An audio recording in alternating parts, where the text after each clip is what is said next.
Are you considering selling your home or other real estate? If so, you may also be considering hiring a real estate agent to assist you with the sale of your property. Real estate agents can provide many useful services and work with you in different ways. When selling real estate, you may have several choices as to how you want a real estate firm and its agents to work with you. For example, you may want them to represent only you as a seller's agent or a listing agent, or you may be willing for them to represent both you and the buyer at the same time as a dual agent. You may also choose to sell the property yourself and to work with agents representing the buyers.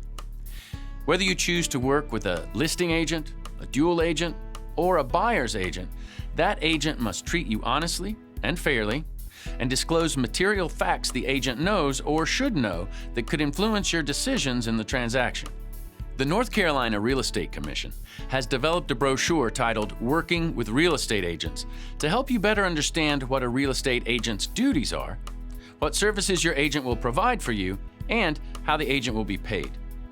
The Real Estate Commission requires every real estate agent to review this brochure with you and to ask you to sign it before collecting any confidential information from you or assisting with your sale. Signing the Working with Real Estate Agents brochure in no way obligates you to work with the agent who has presented it to you. Rather, your signature acknowledges that you have received the brochure and that it was explained to you. Many people interview multiple agents before choosing the one firm or agent who will list their property. When you choose the right listing agent for you, you will negotiate the terms of the listing agreement. The listing agreement is what authorizes the real estate firm and its agents to represent you in your dealings with buyers. Be sure that you read and understand the entire listing agreement before you sign it. If there's anything that your agent has promised you, make sure that it's in your listing agreement, as this is your only contract with the agency. Once you've signed the listing agreement, your listing firm and its agents may not give certain confidential information about you to the buyers or buyers' agents without your permission, like your motivation for selling or your negotiating strategy. For this reason, avoid telling the agent anything that you would not want a buyer to know until you enter into a listing agreement. Some of the items you will have to negotiate in the listing agreement are the listing price, the firm's compensation, and the duration of your listing agreement.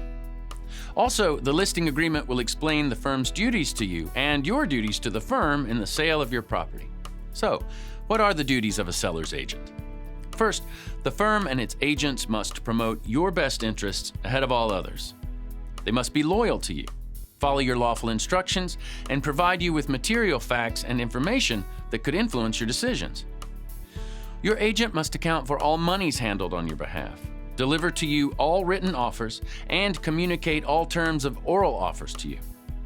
Your listing firm and its agents will help you price your property, advertise and market your property, negotiate the best possible price and terms for the sale of your property, and review all offers with you. Additionally, they will provide you with all of the required disclosure forms that you will need to complete.